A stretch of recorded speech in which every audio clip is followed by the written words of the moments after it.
అందరికీ నమస్కారం. ఈరోజు 7వ తరగతిలోని 2వ పాఠం నాయనమ్మ. ఇక్కడ మనకు బొమ్మ ఇచ్చాడు, కింద ప్రశ్నలు ఇచ్చాడు, చూద్దాం. 1వ ప్రశ్న, పై బొమ్మలో ఎవరెవరున్నారు? 2వ ప్రశ్న, బొమ్మలో ఏం జరుగుతున్నది? 3వ ప్రశ్న, ముసలమ్మకు సేవలు చేస్తున్న వారు ఎవరై ఉంటారు?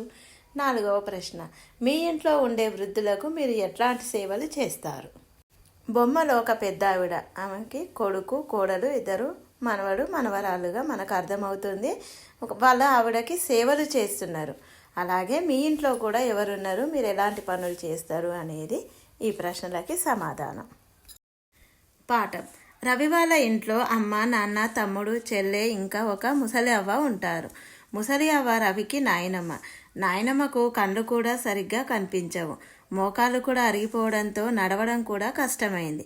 నాయనమ్మను చూడడానికి వచ్చిన వాళ్ళందరూ ఏమవ్వా మంచిగున్నావా అని అడిగితే, ఏం మంచిగుండు బిడ్డ, ఎవలకు పనికిరాని బతుకు అని అనేది. ఏం కాదులే అవ్వ, అన్నింటికీ ఆ దేవుడు ఉన్నాడు అని వచ్చిన వాళ్ళు అంటుంటే అవ్వ ముఖం వెలిగిపోయేది.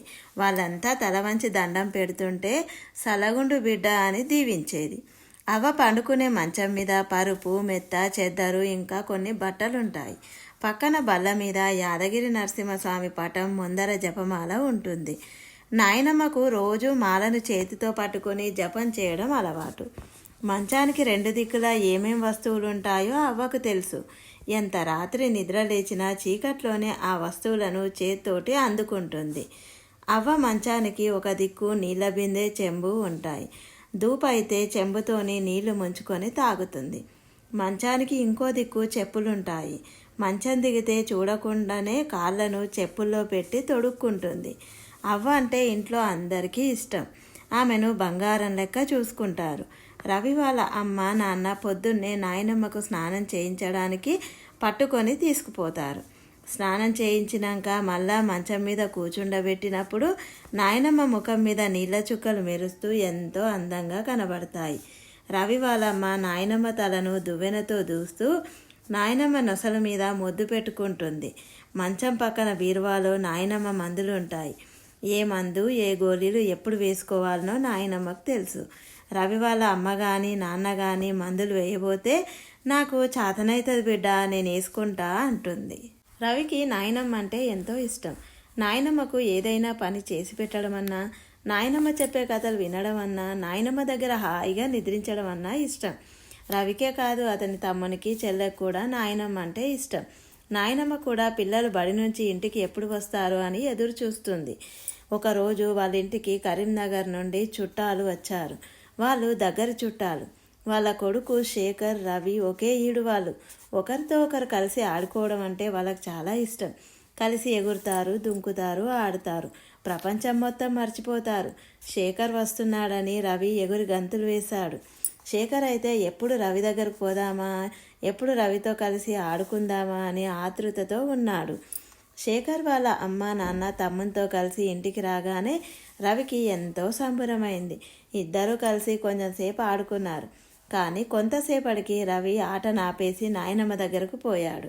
రవి తనతో ఆడుతున్న ఆట నాపి వాళ్ళ నాయనమ్మ కోసమని పోవడం శేఖర్కు నచ్చలేదు. రవి వస్తాడేమోనని శేఖర్ చూసిండు. కానీ రవి నాయనమ్మకు అవసరమైన సహాయం చేసుకుంటూ అక్కడనే ఉన్నాడు. ప్రతిరోజు రవి నాయనమ్మ దగ్గర ఎక్కువసేపు ఉండడం, తనతో ఆడుకోవడానికి రాకపోవడం శేఖర్కు నచ్చలేదు. చాలా కోపం వచ్చింది. రవి, నీతో ఎన్నో ఆటలు ఆడుకోవాలని ఎంతో ఆశతో వచ్చాను. నాతో పాటే ఎందుకు ఉండవు అని అడిగాడు శేఖర్.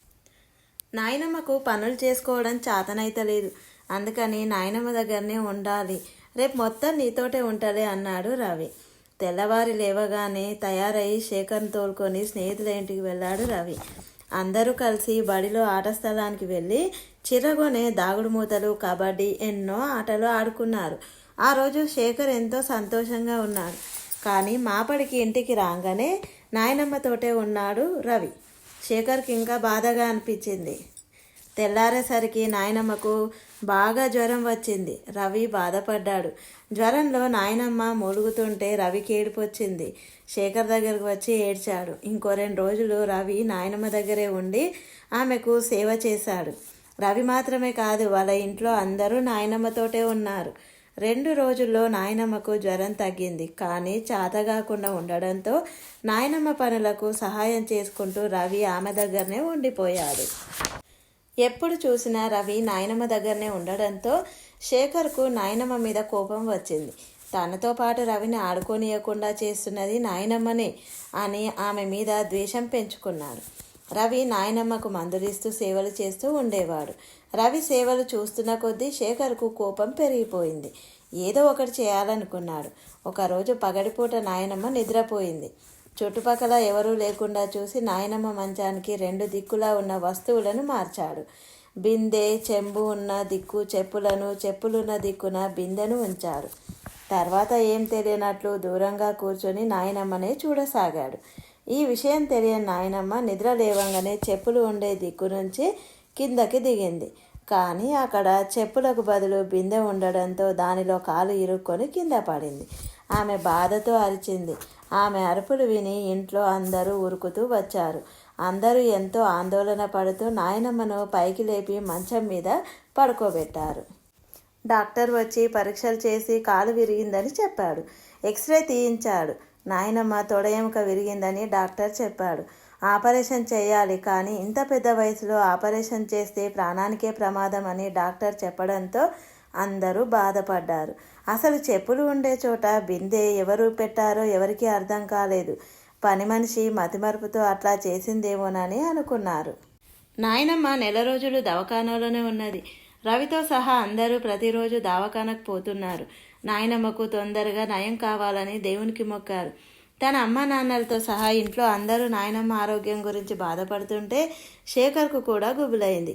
అయ్యో, నాయనమ్మకి కష్టం కలగడానికి కారణం నేనే కదా. ఏదైనా అనుకోనిది జరిగి నాయనమ్మ ప్రాణాలకు ప్రమాదం జరిగి ఉంటే అని ఆలోచించగానే అతనికి చాలా బాధగా అనిపించింది.